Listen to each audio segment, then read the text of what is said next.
companheiros, hoje o programa Voz do Vigilante MG é especial. Vamos fazer uma retrospectiva das edições do quadro Seu Direito sobre a Convenção Coletiva de Trabalho dos Vigilantes de Minas Gerais, exibidas durante o programa Voz do Vigilante MG até 3 de agosto. Nelas, o advogado do sindicato Dr. Antônio de Pádua Neto explica de forma simples as principais cláusulas da CCT. Acompanhe quem conhece, valoriza e defende a CCT.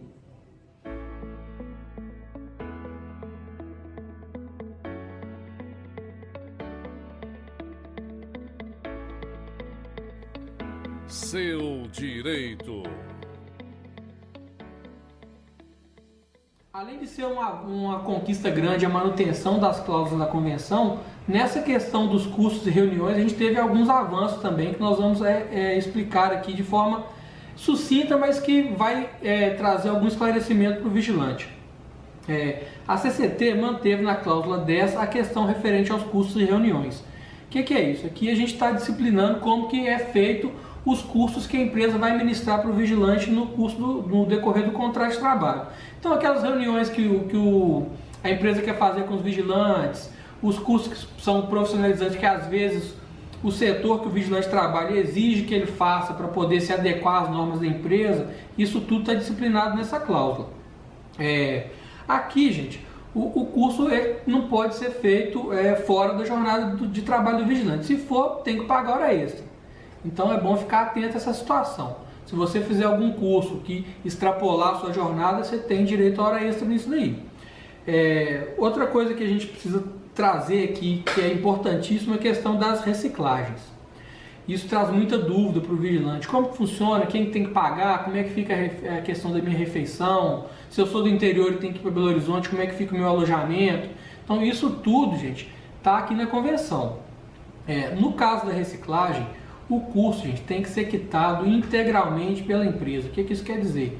Que a empresa tem que pagar o valor que é cobrado pela escola para poder ministrar o curso, a despesa com deslocamento, né, o transporte para ir e para voltar do curso, a despesa com alimentação, que o vigilante vai ter que ter ali no dia, o almoço, né, e o alojamento no caso de eventualmente o vigilante ter que vir do interior para fazer o curso na capital.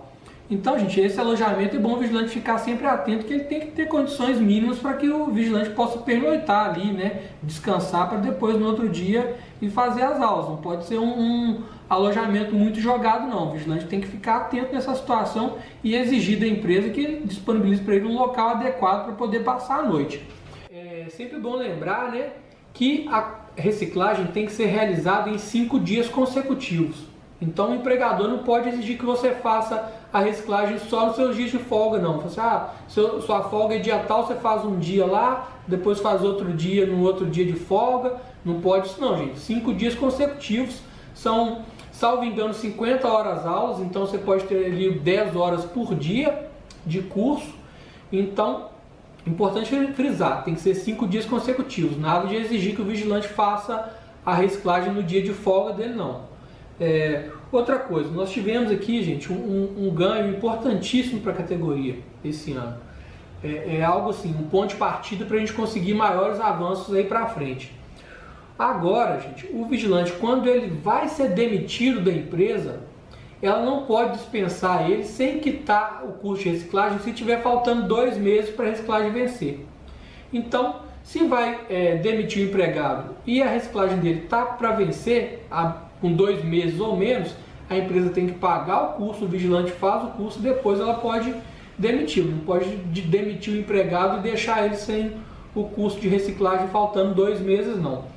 No mesmo sentido, quando vai ter aquela troca de empresas, né, de substituição no contrato com algum tomador de serviços, a empresa que está assumindo o contrato, ela não pode exigir que o vigilante tenha o custo de reciclagem com mais de 2 meses para vencer. Se o cara tiver ali até 2 meses, ele pode ser reaproveitado normalmente. Então ele não pode ter menos de 2 meses para vencer. Entendeu? Então, ou seja, se você vai ser reaproveitado pela nova empresa, tiver com a reciclagem ali de 2 meses, a empresa não pode exigir que você tenha um curso com um período maior de vigência, não. Então, quando você vai ser readmitido, tem que ser dessa forma.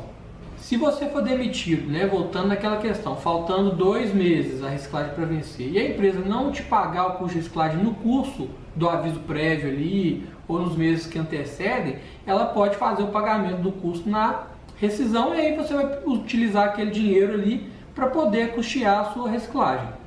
Com a pandemia nós tivemos aí vários problemas, né, para todo mundo, né, assim, é uma questão global. E o curso de reciclagem não ficou alheio a isso, né, também sofreu com isso. Então, gente, como as escolas ficaram fechadas em virtude da pandemia, o vigilante até teve problema para poder fazer o curso, porque a escola de vigilância estava fechada, a PF, né, a Polícia Federal, editou uma portaria nova autorizando que os cursos de reciclagem e o curso de formação de vigilante seja feito de forma semipresencial. Então, gente, agora a escola de vigilância ela pode fornecer para o vigilante algumas aulas online, né? Não podem ser todas as disciplinas, mas ela pode fazer essas aulas online, e o vigilante vai ter que comparecer na escola de vigilância para fazer apenas aqueles aulas que são necessariamente presenciais, por exemplo, defesa pessoal, curso de tiro, combate a incêndio, aquela questão de uso progressivo da força, né? Porque são coisas que o vigilante precisa estar sempre atualizado, mas que não dá para fazer online, tem que ser presencial ali, porque o professor vai ter que fazer aquilo ali em loco e demonstrar como que é feito os procedimentos. É bom frisar aqui, gente, que isso aí vai ser uma faculdade da escola. Ela pode decidir por fazer o curso sem presencial ou não. Então, é uma coisa que é nova, a gente ainda não sabe como que isso vai ficar, se as empresas de fato vão fazer esses cursos sem presenciais, mas é claro que o sindicato está de olho nisso aí, vamos acompanhar para poder garantir sempre a melhor maneira do vigilante fazer o curso de reciclagem dele. Acabou o curso de reciclagem, gente, tem que ter o diploma. A escola não pode reter o diploma do vigilante porque eventualmente a empresa não quitou lá com ela o valor do curso. Então, se você ficou com seu curso retido, a gente teve problema com a esquadra agora aí há pouco tempo. Se você ficou com seu diploma retido na escola, a gente tem que buscar os seus direitos. Não pode deixar isso lá não, porque é um direito seu que o diploma seja entregue ao final do curso de reciclagem. Então, gente, acabou o curso, tem que ter o diploma e o certificado de conclusão ao final.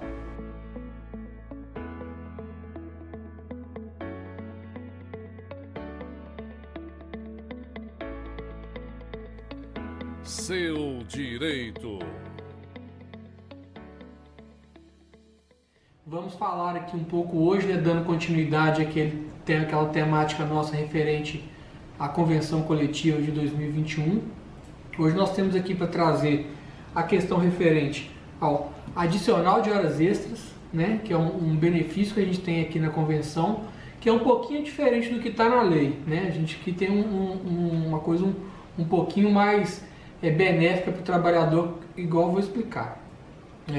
Acho que todo mundo sabe, né, que a legislação brasileira ela prevê uma jornada de trabalho específica, né? O trabalhador ele pode cumprir ali 8 horas diárias de trabalho ou 44 horas semanais, né? Então, dentro desse limite, o trabalhador vai receber o valor da hora dele ali normal. Extrapolada essa jornada, o empregador tem que pagar para o empregado a hora com um adicional, né? Com um adicional de horas extras.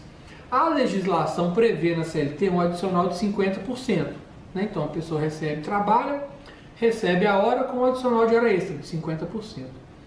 No caso do vigilante, na nossa convenção coletiva, o adicional é de 60%.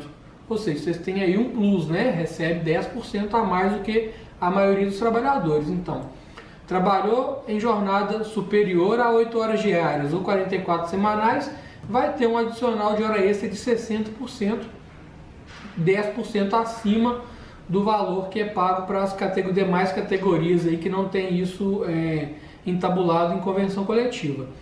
É claro que aqui a gente tem jornadas diferentes, né? Nós temos aqui a jornada de 12 por 36, que a maioria dos vigilantes aí cumprem, né? Então aí vai ter que ser extrapolado as 12 horas e não as 8 que eu falei que era a jornada normal de trabalho.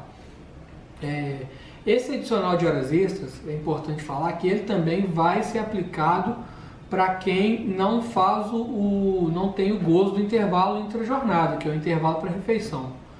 Não fez aquele intervalo ali, o empregador tem que pagar para ele a hora, né, a hora extra com o adicional.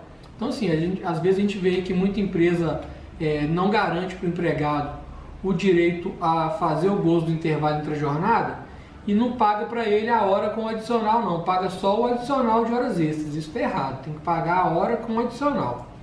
Então, gente, é isso, o adicional de horas extras na convenção coletiva dos vigilantes, ele é superior ao que está na lei, né? A gente tem aqui uma garantia, um benefício extra para o trabalhador.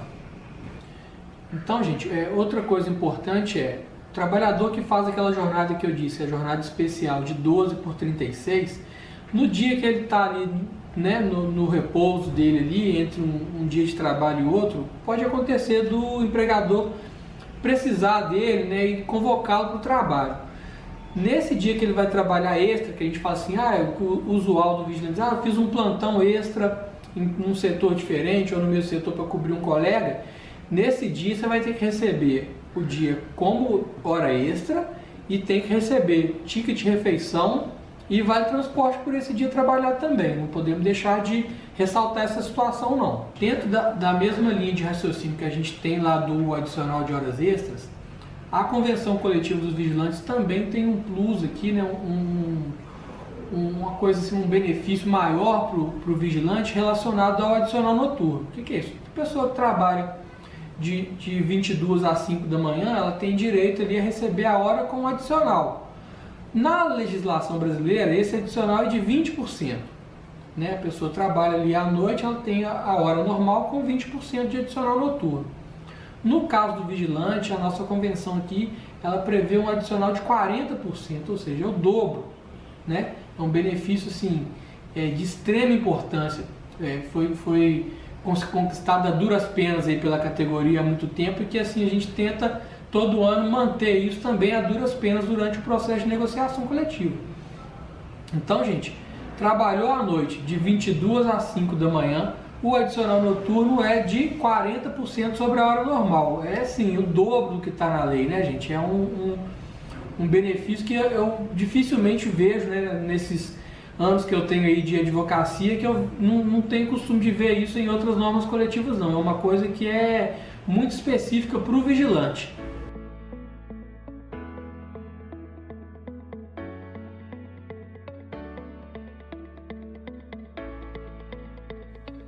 Seu direito.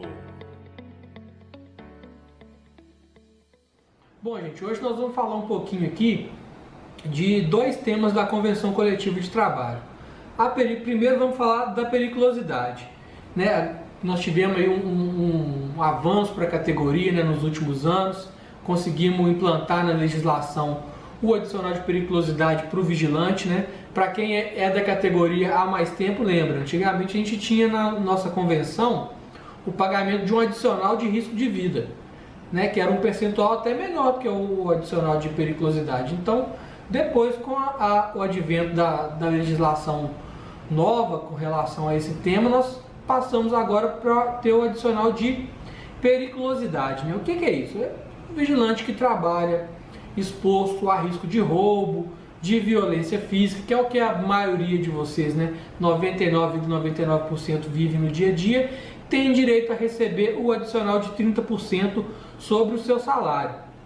Então, gente, é o seguinte, tá lá o vigilante, tá na ativa, tem direito a receber o benefício que é o adicional de periculosidade. O vigilante não vai receber o adicional quando ele não estiver efetivamente exercendo a profissão do vigilante. Né? Digamos assim que ele esteja como vigilante de base ou em algum período de afastamento não remunerado ou remunerado, ele não vai ter o direito a receber o adicional de periculosidade porque ele não está exposto ao risco que dá ensejo ao pagamento desse benefício. Né? A gente diz no linguajar jurídico que é um salário condição. Para você receber aquele benefício, você tem que preencher aquela condição que no caso aqui, está exercendo a atividade exposto aos riscos que estão previstos na legislação. A periculosidade, gente, é importante ressaltar, ela vai incidir aqui sobre todos os seus, todas as suas verbas salariais. Vai receber 13º? Tem que ter o cálculo da periculosidade. Férias mais um terço? Também tem o pagamento da periculosidade. Quando vai receber a sua rescisão contratual, vai receber a rescisão calculada com base no seu salário mais o adicional de periculosidade. Então, a periculosidade ela vai ter reflexo em tudo, inclusive no seu fundo de garantia. Mensalmente, a empresa tem que fazer o recolhimento do seu fundo de garantia com base no salário base mais o adicional de periculosidade. Então, gente, para não pairar dúvida nenhuma aqui sobre esse tema, a periculosidade é um benefício que o vigilante recebe quando está no exercício da função, né? E tem reflexo para todas as verbas salariais que o vigilante vai receber no curso do contrato e na hora da rescisão contratual. Uma coisa que é importante a gente trazer aqui é que antigamente tinha-se uma discussão sobre a possibilidade do vigilante acumular dois adicionais, a periculosidade e a insalubridade, porque em alguns casos o vigilante está ali trabalhando num setor que ele pode ter alguma exposição a um agente insalubre, né? Essa discussão, gente, foi encerrada, né? A legislação nova, com a reforma trabalhista, né, e os avanços da jurisprudência cortaram essa possibilidade. Então o vigilante agora ele tem que optar por um ou por outro. E essa não é uma decisão muito difícil não, porque a insalubridade ela vai ser sempre sobre o salário mínimo. E ela pode ser no máximo 40% do salário mínimo. A periculosidade é 30% do salário base. O salário base do vigilante é maior do que o salário mínimo. Essa questão da acumulação do adicional de periculosidade com insalubridade já não existe mais, né? Já, como eu havia dito, ficou pacificado pela jurisprudência e pela legislação de que não tem mais como acumular. O vigilante vai ter que optar por um ou por outro e, como eu disse, vai ter que ficar mesmo pela periculosidade, que é o que é mais vantajoso. Dando continuidade aos temas da nossa convenção, vamos falar do ticket refeição, que é um tema também que é um benefício muito importante para o trabalhador, né? Pessoal, o ticket na nossa convenção ele é pago por dia efetivamente trabalhado, ou seja, o vigilante vai receber o ticket pelo dia que ele foi ao trabalho, né? Independente do regime de trabalho que ele tenha, se ele é um trabalhador 12 por 36, se ele é trabalhador de 8 por 48, ou se ele é aquele que cobre o intervalo intrajornada, né, que é aquele trabalhador contratado por hora, ou aquele que é contratado como intermitente, que embora não esteja na nossa convenção, mas que as empresas têm feito esse tipo de contratação, o vigilante sempre vai ter direito ao ticket refeição pelo dia que ele efetivamente trabalhou. A exceção desses casos é quando o vigilante recebe a alimentação diretamente do tomador de serviço, né? Que vai lá e almoça no refeitório da empresa onde ele faz a vigilância. Nesse caso, a gente tentou esse ano a todo custo ver se conseguia garantir o ticket para esse trabalhador também, né? Mas infelizmente não foi possível. Nesse caso, o vigilante não tem direito ao ticket porque ele já recebe a alimentação lá no local de trabalho dele. Um ponto que é importantíssimo a gente ressaltar, porque às vezes alguns vigilantes ficam na dúvida, mas tem um desconto no ticket? Já tinha, não tinha? Outro dia até um vigilante parece que surgiu com uma dúvida dessa aí, perguntando se tinha aparecido esse desconto no ticket agora nessa convenção. Não, pessoal, isso aí é um negócio mais antigo, né? A legislação prevê que o ticket ele pode ter um desconto, né? O empregador pode descontar do trabalhador sobre o ticket até 20%. E na nossa convenção nós conseguimos manter esse ano aí, a duras penas, porque não foi fácil, que o desconto seja mantido em 10%. Então a empresa pode descontar do valor do ticket 10% desse valor. Mais do que isso ela não pode descontar porque a gente conseguiu limitar nesse percentual. Então, pessoal, o ticket é por dia efetivamente trabalhado, independente do regime de trabalho, se vai ser trabalhador ferista, se é intervalista, se é por hora, se é intermitente, vai ter direito ao ticket por todo dia que trabalhou. Não tem direito àquele que recebe alimentação diretamente do tomador de serviço e o desconto sempre de 10%.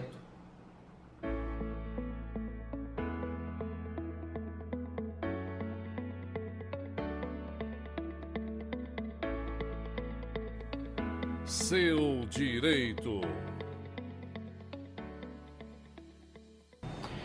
Hoje a gente vai trazer para vocês algumas informações a respeito do Vale Transporte. Às vezes surgem muitas dúvidas do trabalhador com relação a como que funciona o Vale Transporte, então hoje a gente vai tentar esclarecer um pouco isso aqui. O Vale Transporte, gente, ele está instituído na legislação, é uma lei específica que trata do Vale Transporte. O que é o Vale Transporte? É o valor que a empresa vai despender, para custear o deslocamento do trabalhador de casa para o trabalho e do trabalho para casa. Esse valor tem um desconto, acho que a maioria dos trabalhadores aí tem ciência disso, que o que a empresa paga é o que excede a 6% do valor do salário base do empregado, então assim, até 6% acaba que é o empregado que está custeando ali o Vale Transporte. Para ter direito ao Vale Transporte, o empregado tem que o quê? Fazer um requerimento na empresa. Quando ele vai ser admitido, ele vai lá e faz um requerimento, informa para a empresa, olha, eu preciso de tantos Vale Transportes por dia para ir para o trabalho e tantos para voltar, e especificar quais são as linhas de ônibus que ele vai fazer uso ali, no dia a dia. A empresa vai fornecer para ele o Vale Transporte de acordo com aquilo que ele requisitou. A empresa não pode, gente, falar para você assim, eu só forneço 2 Vale Transporte por dia. Se o empregado precisa de 4 Vale Transporte por dia, a empresa vai ter que fornecer a quantidade necessária para o empregado. Isso aí está na legislação. Outra coisa que a gente precisa trazer aqui de importante é que se o empregado alterar o endereço residencial dele, ou tiver uma alteração por parte do empregador no local onde ele presta serviços, ele tem que fazer um novo requerimento de Vale Transporte, se tiver havido alguma alteração na necessidade do empregado. Se não tiver havido alteração, não tem necessidade de requerer novo, mas digamos que você antes pegava 2 ônibus para ir para o trabalho e 2 para voltar, aí você mudou para um lugar que é mais perto. Honestamente, você tem que ir lá e falar assim, olha, agora eu só preciso de 2, não preciso mais de 4 passagens. Da mesma forma, o contrário, se você antes utilizava 2 vários transportes, um para ir e um para voltar, e a partir do momento que você alterou seu endereço residencial ou local de prestação de serviço, passou a necessitar de 4 vales por dia, você vai ter que ir lá na empresa e requisitar, olha, agora eu preciso de mais vários transportes, eu preciso de 4, não mais de 2, e aí a empresa vai ter que fornecer para você os 4 vale transportes por dia para esse deslocamento. Não tem, gente, na legislação estipulado lá assim, se o trabalhador reside a tantos quilômetros do local de prestação de serviço ou da empresa, ele vai ter direito ao vale transporte. Não tem isso. É tudo dentro do bom senso mesmo e avaliado caso a caso. A pessoa pode morar a 2 quilômetros do trabalho, vai precisar de vale transporte, porque ele vai ter que fazer um deslocamento de 2 quilômetros a pé, é pesado, não vai ter como o cara ficar fazendo isso todo dia na caminhada, sendo que não é uma caminhada esportiva. Então ali ele vai fazer o requerimento dele. Agora, se o cara mora muito pertinho da empresa, não faz jus ao vale transporte, Se tem uma distância muito curta, tudo dentro do bom senso, é claro. Outra coisa, se o trabalhador utiliza veículo próprio para ir para o trabalho, para voltar para casa, pega uma carona com um colega, ou vai de bicicleta, não sei se o trabalhador usa bicicleta aqui em Belo Horizonte, com esse tanto de morro é mais difícil, Mas se usa veículo próprio, não tem direito ao vale transporte, gente. Eu vou com a minha moto, eu quero o vale transporte para pôr gasolina. Infelizmente a lei não prevê que você tem direito a gasolina para colocar na moto. A lei fala que você tem direito ao vale transporte para utilizar no ônibus. Outra coisa, se você eventualmente num mês pegou, 5 caronas com um colega que vai para o mesmo local que você e ficou ali no seu cartão de passagem um valor a mais de vale transporte, a empresa vai pegar pelo seu extrato de vale transporte e vai fazer só a complementação daquele valor. Ela não vai colocar o valor do próximo mês cheio na antecipação, não, porque ela entende o quê? Que se você não gastou aquele crédito, é porque você não precisou do vale transporte para o deslocamento. Isso a gente tem que ter em sã consciência. Não usou o Vale Transporte no dia, a empresa não vai te pagar 2 vezes o Vale Transporte, porque você tem que usar aquele vale ali para deslocamento casa-trabalho, trabalho-casa. Você não pode destinar o vale, vender o vale, passar o vale para outra pessoa, isso aí não pode, está errado, né? Então nós temos que ser justos. Se você precisa, você tem que fazer o requerimento. Se você não precisa, não faça. Outra coisa, tem muita empresa, gente, que infelizmente fala para o cara, eu só contrato quem recebe 2. E a pessoa vai lá e faz de próprio punho lá a declaração de que só precisa de 2 e na verdade precisa de 4 vale transportes. Olha, isso aí é muito complicado, porque depois vai vir aqui, vai tentar reaver isso judicialmente. Não é uma decisão que a gente tem conseguido com facilidade, né? A gente tem casos aqui que a gente já conseguiu vitória na justiça quando a empresa disse que não ia fornecer os vale transportes para o trabalhador, e tem casos que a gente não conseguiu, porque demanda a prova, né? Então, sempre que você for fazer o requerimento do Vale Transporte, tente ficar com uma cópia daquele documento. Geralmente a empresa te dá um formuláriozinho próprio para preencher. Então, se fez o requerimento, vê se consegue ficar com uma cópia disso, porque eu acho que pode ser importante para você lá na frente. Como eu havia dito, né, o Vale Transporte geralmente é acreditado no cartão, né, para o deslocamento casa-trabalho, trabalho-casa, pela lei.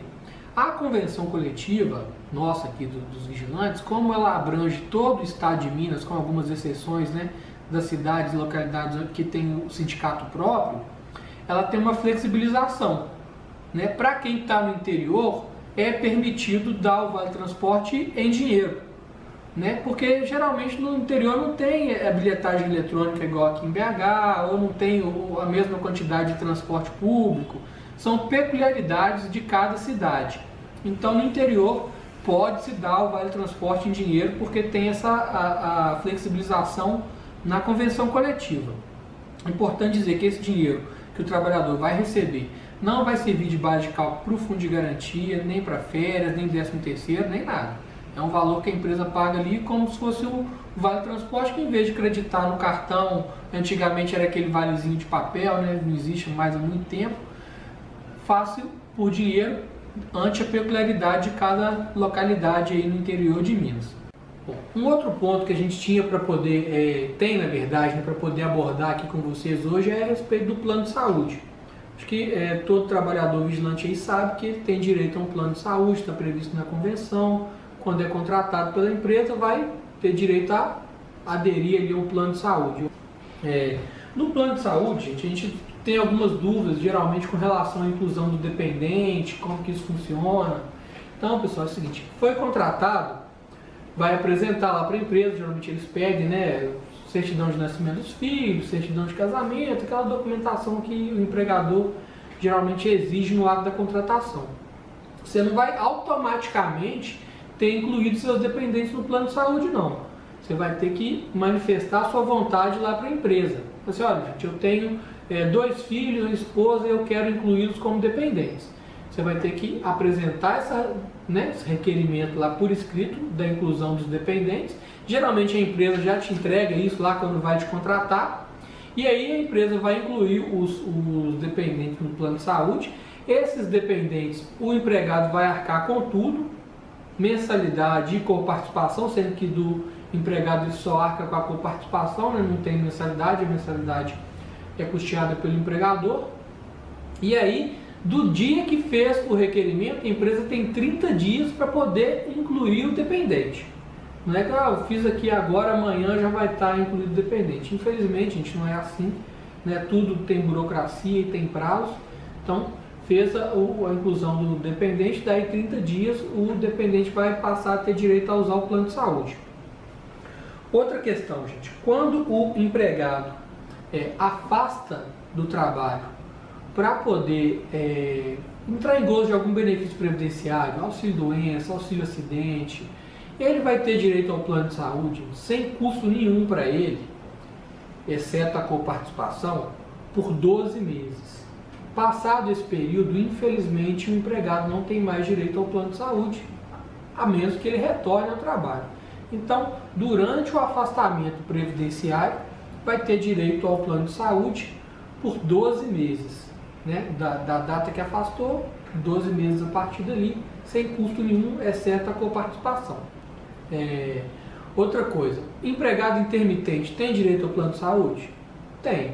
Né? O entendimento nosso aqui do sindicato é que o empregado que é contratado no regime intermitente, que é um regime absurdo, que a gente abomina de todas as formas aqui no sindicato, mas que infelizmente a legislação trouxe, ele tem direito ao plano de saúde. Eu acho que eu já abordei isso aqui umas 2 ou 3 vezes aqui na nossa live, dizendo que nós já tivemos decisões judiciais em primeira e segunda instância garantindo direito ao trabalhador intermitente ao plano de saúde.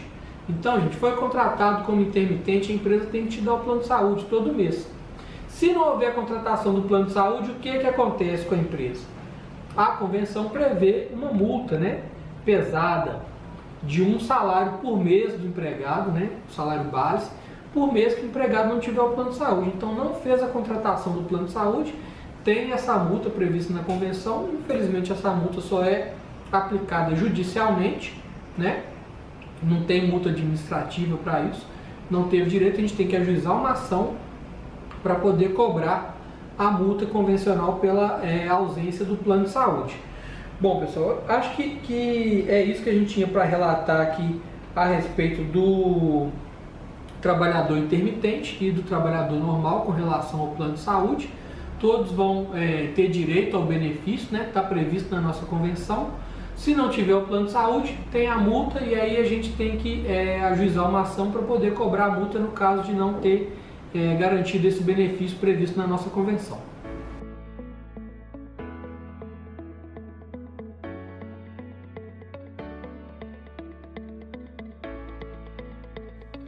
Seu direito. Hoje aqui dando continuidade àquele nosso bate-papo semanal aqui referente aos benefícios da convenção coletiva, nós vamos tratar um pouco do plano odontológico. Né? Semana passada nós falamos do plano de saúde, hoje nós vamos falar do plano odontológico, que segue a mesma linha do plano de saúde. O empregado, ao ser contratado, vai ter direito a um plano odontológico que a empresa vai custear integralmente para ele. O plano odontológico, assim como o plano de saúde, o empregado também pode incluir os dependentes, só que aí nesse caso vai ter que arcar com o valor integral de cada dependente que for incluído ali no plano. Diferente do plano de saúde, o plano odontológico aqui a gente não tem uma multa específica para o plano odontológico não. Se descumprir, não contratou o plano odontológico, vai entrar na mesma multa que a gente tem na convenção, que é geral, né? 20% do piso do vigilante no caso de descumprimento. O plano odontológico, no mais, vai seguir as mesmas linhas do plano de saúde, não tem muito mistério aqui não. O seguro de vida, gente, a empresa vai ter que contratar para todos os empregados, né? E vai ter cobertura para casos de morte, por qualquer natureza, invalidez por doença ou invalidez por acidente no trabalho. Nesses casos, gente, o valor do plano do seguro de vida vai ser o mesmo, 65 vezes o piso do vigilante que está na nossa convenção. Nesses casos, a gente precisa ficar atento a algumas questões. No caso de invalidez, de morte e tal, o beneficiário ou o segurado vai ter o prazo de 1 ano para poder requerer o seguro de vida junto à seguradora. Então, sofreu lá um acidente, aposentou por invalidez, ou no caso de falecimento do vigilante, os dependentes vão ter o prazo de 1 ano para poder fazer o requerimento do seguro junto à seguradora. Para isso vai ter que procurar a empresa e descobrir qual é a seguradora e fazer a abertura do sinistro que a gente fala. Então, isso tudo tem que ser feito dentro de 1 ano. Se não for feito nesse prazo, a gente perde o direito ao seguro. Então tem que ficar muito atento a isso. Aposentou por invalidez, ou no caso aí dos beneficiários, houve infelizmente o falecimento do vigilante, tem o prazo de 1 ano para poder correr atrás do seguro de vida. Nesses casos, se a seguradora eventualmente negar o seguro, vão ter 2 caminhos. Se ela negar o seguro porque ela entende que o vigilante não tem direito ao seguro de vida, porque ele não está inválido, qualquer coisa do tipo, vai ter que fazer uma ação contra a seguradora, isso aí é uma ação no cível, né, no fórum, que é com prazo de 1 ano também. Se porventura a negativa for porque a empresa não contratou o seguro para aquela modalidade ali da convenção, aí, gente, vai ter que entrar com uma ação contra a empresa, né? Ou se a empresa não contratar o seguro de forma alguma para o vigilante, não tiver nem seguradora, aí tem que ajuizar uma ação contra a empresa, e aí o prazo é de 2 anos, da data que ocorreu o fato gerador do seguro. Então é sempre bom ficar esperto aí nesses prazos para não correr o risco de perder esse benefício da convenção coletiva. É importante dizer aqui que o seguro de vida não tem custo, então a empresa não pode descontar nada no contra-cheque do empregado para custear o seguro de vida, isso aí ela vai ter que pagar integralmente. Qualquer dúvida que tiver a respeito do odontológico ou do seguro de vida, pode procurar aqui o jurídico do sindicato ou algum dos nossos diretores aqui da entidade, que nós vamos ter um prazer enorme em atendê-los aqui.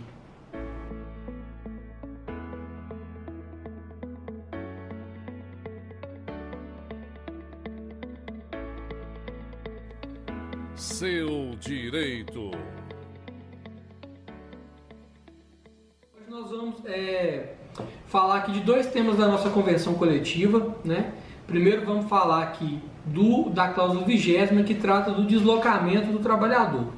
Aqui, gente, é o seguinte: o trabalhador, quando vai ter que cumprir alguma jornada fora do domicílio dele, seja um serviço extra que a empresa está pedindo ou um curso que ele vai ter que deslocar para outra localidade, esse valor o valor desse custeio, né, desse deslocamento, tem que ser feito pelo empregador.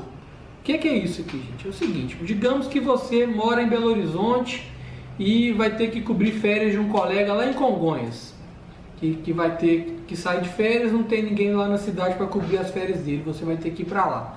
Nesse caso, gente, a empresa vai ter que arcar com o custo do seu deslocamento, né? Passagem de ônibus ou te levar até lá de carro, a sua hospedagem e a alimentação por todo o período que durar essa prestação de serviço fora da sua localidade. Da mesma forma, se você mora aqui em Belo Horizonte e vai fazer um curso em São Paulo, por exemplo, de 5 dias. Nesse caso, a empresa também vai ter que arcar com tudo, com deslocamento, alimentação e hospedagem. Isso tudo, gente, desde que você não tenha que mudar o seu domicílio para outra cidade para onde você vai prestar serviço. É uma coisa temporária. Outra coisa que prevê aqui no deslocamento é referente às rescisões contratuais. No caso de você que mora no interior e foi dispensado pela empresa e vai ter que vir aqui para o sindicato em BH fazer a sua rescisão, nesse caso a empresa tem que pagar o seu deslocamento, vai pagar a sua passagem para vir aqui para Belo Horizonte e vai pagar a sua passagem para voltar para a sua cidade. Esse valor do deslocamento para fazer a homologação da rescisão do contrato é arcado integralmente pelo empregador. Você vai se deslocar para fazer um curso ou para prestar algum serviço fora da sua cidade, ainda que não seja o período de férias. Vamos supor que você vai ficar uma semana em Caratinga cobrindo lá um período de atestado médio de um colega. É o mesmo que se aplica às férias, vai ter que ser custeado tudo pela empresa. Passando para o próximo assunto, a cláusula 21ª da Convenção de 2021 trata sobre a garantia de emprego. Aqui é o seguinte: aqueles casos que eu acho que a grande parte da categoria já passou aí uma vez na vida, ou se não passou, um dia vai passar. Você está lá prestando serviço para uma determinada empresa, num determinado tomador de serviço. Vamos fazer uma situação hipotética aqui. Você está lá no seu empregador prestando serviço para a Caixa Econômica, vamos supor. E aí, gente, o contrato do seu empregador com a Caixa vai se encerrar. Daí, vamos supor, 30 dias, vai acabar o contrato. E outra empresa vai assumir aquela prestação de serviço ali na Caixa Econômica Federal. Nesses casos, gente, há a possibilidade, a convenção prevê aqui a possibilidade de fazer seria como se fosse um acordo entre 3 partes.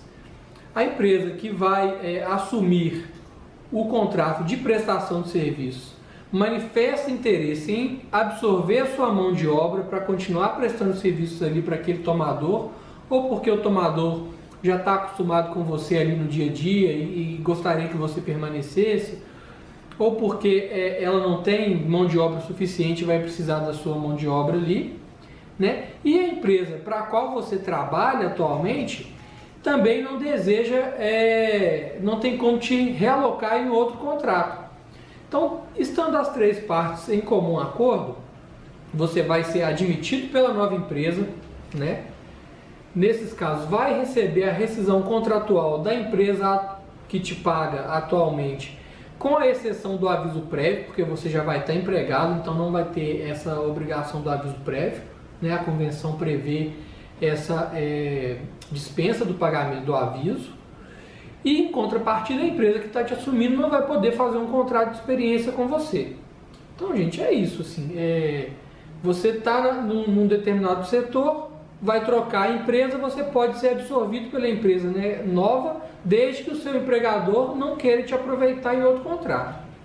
Em contrapartida, se o seu empregador atual diz para você, olha, eu não quero abrir mão de você, ser um bom empregado, tal, e eu quero aproveitar a sua mão de obra num outro contrato que eu tenho, ou para uma reserva técnica, alguma coisa do tipo. Nesses casos, gente, não tem obrigatoriedade do empregador te mandar embora, não. Ele pode optar por que você continue com o contrato de trabalho, prestando serviço para ele em outro tomador. Nesses casos, ele vai ter que te garantir aí uma estabilidade, né, entre aspas, uma garantia de emprego por mais 6 meses. Né? Você não vai ficar no tomador onde você estava, mas você vai ter 6 meses de estabilidade no seu empregador, né? Na continuidade do seu contrato de trabalho. Pessoal, isso aqui é um tema que gera muita discussão, discussão jurídica, discussão administrativa, tem situações que o empregado ele quer continuar lá no setor, que ele já está lá há 20 anos e o empregador fala, não vou te liberar porque eu quero você para prestar serviço no outro contrato aqui. Isso é uma situação muito tênue. O que eu tenho para dizer para vocês é o seguinte, sempre que for haver troca de empresa no seu tomador, no seu local de trabalho, no seu setor, procure o sindicato. Mas procure o sindicato com antecedência. Não deixe para procurar a gente quando tiver já feito essa transição ou quando você já tiver para ser readmitido pela nova empresa, não. Porque você pode sair prejudicado nesses casos. Né? Aqui o sindicato está sempre de portas abertas, nós podemos aqui fazer uma assistência para vocês, interceder administrativamente junto à empresa para a qual você trabalha e na que você está em tese vai ser readmitido, ou até judicialmente para discutir aqui uma questão de descumprimento da cláusula convencional. O que você não pode fazer em hipótese alguma é aceitar imposição do seu atual empregador para pedir demissão para ser readmitido pela empresa que vai assumir o setor ali. Lembra daquela situação hipotética? Que vai assumir o contrato com a Caixa Econômica Federal. Nesses casos, você não vai pedir demissão da empresa que você está assumindo por imposição, da empresa que você está trabalhando, por imposição dela para ser readmitido pela nova empresa, não. Nesses casos, se ela não tem setor para te absorver, para te manter prestando serviços, aí ela vai ter que te liberar para a empresa que está assumindo, né, caso seja do interesse da empresa que vai estar assumindo também, para você continuar prestando serviço lá naquele setor. Então, é importante, sempre que for haver transição de empresa, troca de empresa no setor, procure o sindicato.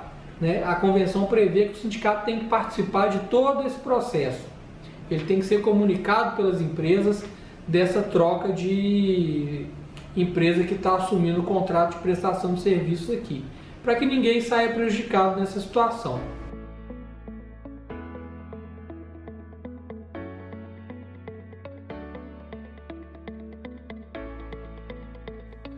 Seu direito.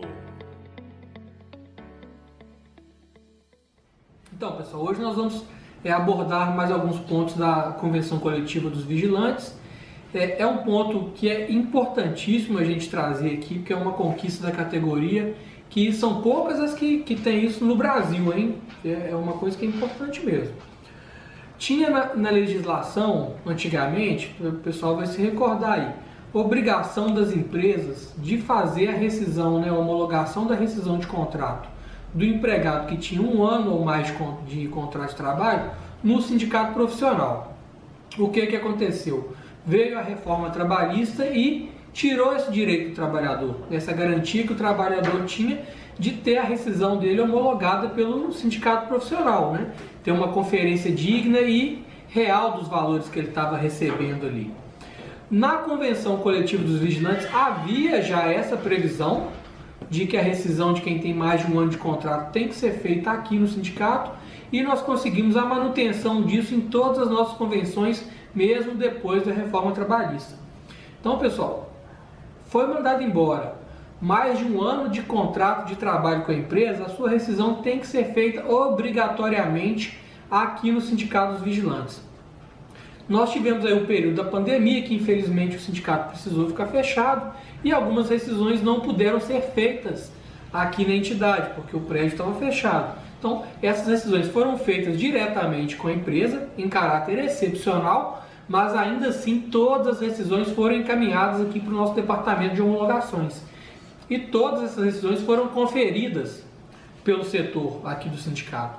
Então, mesmo no período que ficou fora aqui da entidade, isso não passou batido. Todo mundo que teve rescisão feita lá na empresa, no período que ficou excepcionalmente suspensa a atividade por conta da pandemia, ainda assim o sindicato cumpriu o seu dever aqui de conferência das rescisões. Pessoal, por que é importante ter essa participação do sindicato aqui? Você poder saber se você está recebendo a sua multa de 40% corretamente, se as férias estão corretas, se o 13º está correto, se estão pagando os reflexos do adicional noturno e das horas extras nas suas verbas rescisórias, porque é direito seu. O sindicato, gente, vai conferir tudo aqui, faz os cálculos, vê o que está certo, o que não está. Se tem alguma diferença, algum desconto que o trabalhador não concorda ali na hora da homologação, ele pode falar, olha, eu não concordo com o desconto X, ou com esse desconto de empréstimo bancário, porque eu já quitei meu empréstimo. São algumas coisas que podem ocorrer na homologação. Quando isso acontece, gente, o sindicato vai lançar num campo específico do termo de rescisão as ressalvas. E com essas ressalvas nós vamos fazer um tratamento administrativo com a empresa, para ver se ela, dentro de um prazo aí de no máximo 10 dias, nos dá uma resposta a respeito dessa ressalva feita, né, dessa impugnação que o trabalhador fez ali na hora da homologação dele. Em alguns casos a gente consegue resolver isso lá, a empresa sana, eu não reconheço que eu descontei errado no Vale Transporte aqui, vou devolver para ele, ou não, de fato isso aqui está errado, tal, e a gente resolve administrativamente. Quando a empresa se recusa a fazer esse tipo de situação, o trabalhador pode, nesse caso, acionar o nosso departamento jurídico aqui, e aí nós vamos dar entrada numa demanda judicial para poder tratar dessa situação específica, caso a caso, de cada trabalhador. Falando em demanda judicial, nós tivemos aqui experiência, gente, com empresa que não estava cumprindo essa cláusula convencional, estava se recusando a vir fazer homologação aqui no sindicato, falando que a lei não prevê mais essa obrigatoriedade, que por isso não ia vir fazer rescisão contratual aqui no sindicato. O sindicato ajuizou a ação pedindo essa obrigação, esse cumprimento da convenção, e a Justiça, o Tribunal aqui do Trabalho de Minas Gerais, determinou que a empresa, que não queria fazer mais a homologação, que voltasse a fazer todas as rescisões aqui no sindicato. Então, se a sua empresa não quer fazer a sua rescisão aqui, você tem que comunicar ao sindicato, porque aí a gente vai tomar as medidas judiciais cabíveis, como a gente já fez em outros casos específicos aqui, e saímos vitoriosos. Então, sobre a homologação, era basicamente isso que a gente tinha para poder tratar aqui, esse direito aqui que o sindicato conseguiu manter na convenção, mesmo com a reforma trabalhista vindo para poder tirar esse direito do trabalhador. A nossa convenção coletiva conseguiu manter isso, e é importantíssimo que o trabalhador tenha essa assistência na hora da rescisão do contrato. Nesse mesmo sentido, vem a cláusula 25ª, que é a seguinte da convenção, tratando dos empregados, dos instrutores de curso de vigilância, eles também, gente, são membros da categoria, assim como os demais empregados das escolas de curso de vigilância. Então, a homologação desses trabalhadores também tem que ser feita aqui no sindicato. Nós já tivemos também demanda judicial tratando dessa representatividade da categoria, né? A Justiça tem entendido que o instrutor do curso de vigilância, a recepcionista, o pessoal do administrativo, todos os empregados dos cursos de formação de vigilantes são da categoria dos vigilantes e são membros aqui, né, são vinculados ao sindicato dos vigilantes.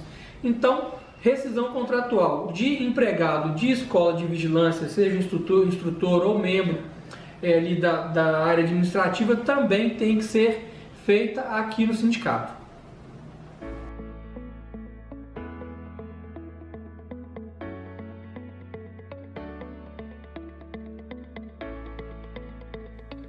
Seu direito.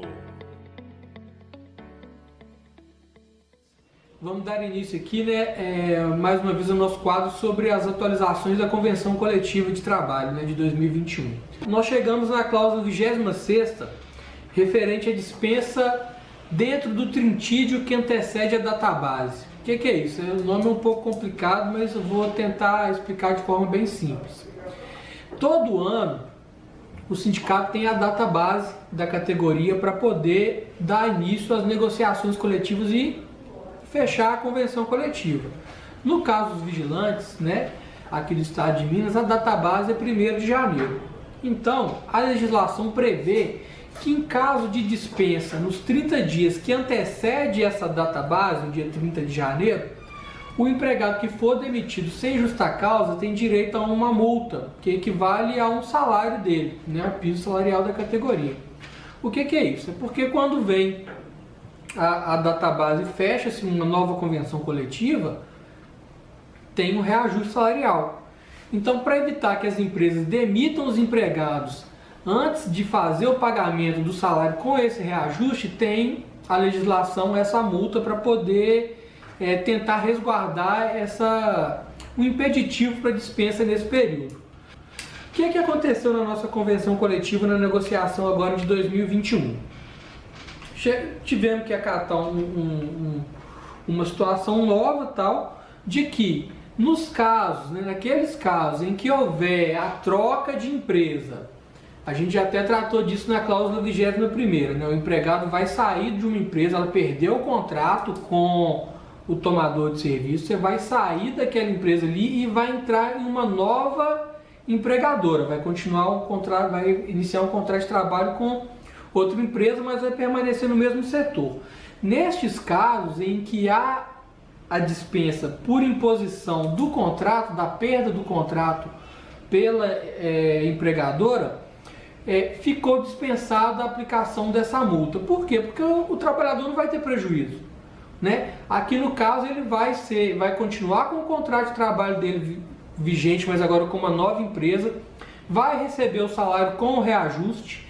Então, não tendo prejuízo nenhum para o trabalhador e sendo uma imposição, né, da questão contratual, a empresa ficou desobrigada deste pagamento de multa. Mas é específico para os casos em que encerrou-se um contrato de prestação de serviço com o tomador e o empregado foi reaproveitado pela nova empresa. Para poder ter essa total e plena validade dessa cláusula, o empregador vai ter que comunicar isso para o sindicato com 72 horas de quando aconteceu essa transferência. Então o sindicato vai ficar atento a essas situações. Havendo qualquer tipo de fraude nisso aqui, nós vamos tomar as medidas cabíveis, mas não havendo prejuízo nenhum para o trabalhador, ele vai ser readmitido pela nova empresa, não vai ter aplicação da multa porque ela de fato não seria devida, porque o objetivo dela é evitar a dispensa para não ter o pagamento do reajuste. Como você vai receber o salário normal com reajuste na nova empresa, zero problemas nesse caso. Dando continuidade, um tema muito sensível referente às novas tecnologias, cláusula 27ª. Aqui, pessoal, é o seguinte, nós estamos vivendo aí, principalmente nos últimos 20 anos, né, um boom de inovações tecnológicas que é surreal, né? Assim, a nossa geração acabou vivenciando assim, um avanço tecnológico que nenhuma outra geração conseguiu passar, né? Com essa questão da tecnologia, da internet, da robótica, de tudo isso, tem causado uma supressão de postos de trabalho. E o que a convenção coletiva tenta fazer aqui com a cláusula 27ª? Garantir que nos casos que haja uma inovação de tecnologia, vamos supor no sistema de segurança eletrônica ou de monitoramento, alguma coisa do tipo, que possa impactar diretamente na perda de postos de trabalho dos vigilantes, que as empresas se obriguem a, de alguma maneira, né, com cursos, com atualizações, com meios assim que tem que ser debatidos tanto pelo sindicato profissional quanto pelo patronal e pelas empresas, uma forma do vigilante se adequar a essas novas tecnologias, né, e continuar com o contrato de trabalho dele vigente, seja para ele poder mudar um pouco a função dele ali, para que o vigilante nunca deixe de ser necessário, né, para que o contrato de vigilância seja mantido. Então isso aqui é mais nesse sentido mesmo, de que as empresas garantam uma atualização do empregado para que ele não fique fora do mercado de trabalho com as novas tecnologias que vão sendo implantadas no segmento de segurança privada.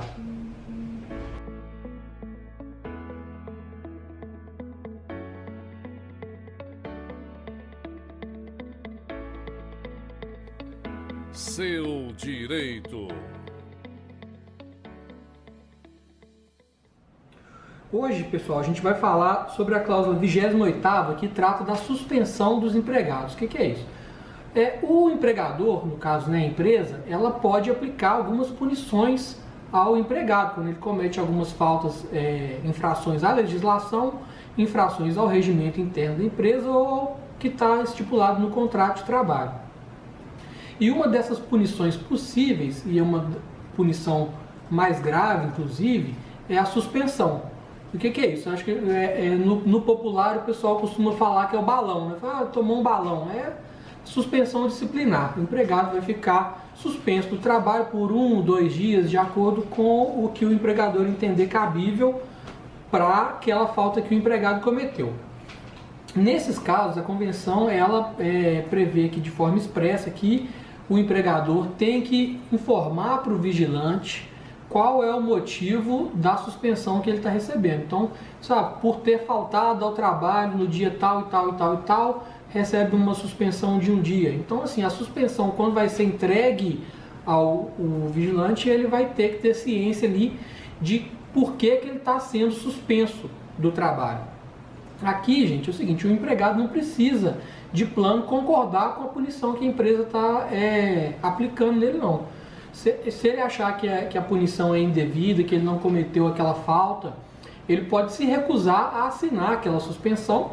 Nesses casos, a empresa vai pegar 2 testemunhas dizendo que ele se recusou a assinar a suspensão, né, a receber. As testemunhas vão assinar o termo, vai ser entregue para ele uma via e ele vai ficar de posse daquilo.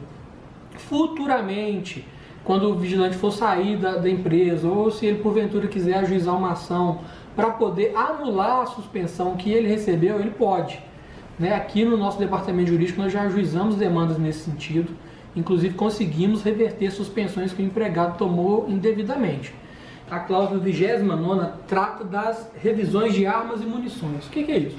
Toda empresa, como empresa de vigilância, tem armamento, né, e são coisas muito sérias, tem que ter um profissional habilitado, né, um profissional específico, que costuma ser chamado popularmente de armeiro, que vai fazer a manutenção da arma. O que é isso? Vai olhar a questão mecânica, vai fazer uma limpeza, vai lubrificar a arma, vai ver o que precisa ser feito ali para poder deixar a arma funcional. Porque caso numa eventualidade assim, extrema do vigilante precisar fazer uso do armamento, o armamento não deixá-lo na mão naquele momento. Então, o vigilante tem que estar com a arma em condições de uso, porque ela é um instrumento de trabalho que pode ser utilizado, claro, lembrando que isso é o último caso, né? A gente não quer que nenhum vigilante tenha que fazer uso da arma de fogo. O que a gente vem constatando em alguns casos, até de denúncia de trabalhadores e apuração do sindicato, é que as empresas não têm cumprido o que está na convenção. Tem colocado profissionais que não estão habilitados, que não sabem de fato fazer aquele tipo de serviço e vão fazendo o serviço a toque de caixa, como diz, para os cocos. Então, não pode ser que o vigilante, na hora que precisar de usar o armamento, ela falhe, né? Então, o que a gente tem que exigir aqui, né, que o trabalhador também tem esse papel, que a empresa tenha um profissional habilitado para poder fazer a revisão da arma e também das munições, né? Porque a munição, salvo engano, ela tem um prazo de validade, então tem que estar sempre verificando essa situação. A cláusula 30ª trata dos sistemas de segurança. O que é isso? Aquele vigilante que porventura vai prestar serviço num posto de trabalho que é um lugar ermo ou que não tem uma edificação própria, né? Um terreno baldio, uma ferrovia, coisa do tipo, que ele está ali, como se diz, ao relento, ele tem que ter direito, né, a uma guarita para ele ficar protegido do sol e da chuva, né? E que tem acesso à água potável, essas questões que são tratadas nas normas regulamentadoras do Ministério da Economia, né? Então aqui, gente, uma situação que a cobrança tem que partir da empresa para o tomador de serviço. A empresa tem que exigir que o tomador, no caso a ferrovia ou a indústria dona de um terreno grande, que não tem edificação nenhuma para o vigilante poder se proteger, que ela adote o local de uma guarita para poder o vigilante ficar protegido da chuva, do sol, né? Tem que ter um banheiro para o vigilante poder fazer uso, né, as necessidades fisiológicas dele durante a jornada, água potável, como eu disse, e em alguns casos, né, em especial nos casos de bancos 24 horas, onde eventualmente haja a exigência do vigilante ficar ali, que tenha o sistema de alarme interligado com a polícia ou com a empresa. Para quê? Para o vigilante poder, no momento ali como que eu vou... um momento de perigo, né? Que ele esteja sendo atacado por algum invasor ou algum meliante, ele possa fazer contato com a polícia ou até mesmo com a empresa para poder mandar um reforço para ele ou mandar uma guarnição da polícia para poder ajudá-lo naquela defesa do patrimônio ali e ajudá-lo também na defesa da própria vida. Então aqui, gente, é uma situação que tem que partir da empresa para com o tomador de serviço. A empresa tem que interferir junto ao tomador para que ele garanta esse tipo de estrutura física para o vigilante poder ficar protegido e ter um mínimo de condições de trabalho durante a jornada dele.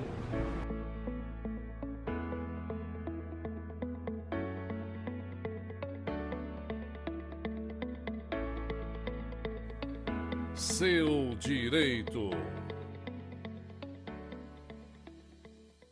Então, pessoal, dando continuidade àquela temática nossa da convenção coletiva, hoje nós vamos voltar num tema que a gente já falou lá no começo, quando a gente começou a tratar desses assuntos da convenção.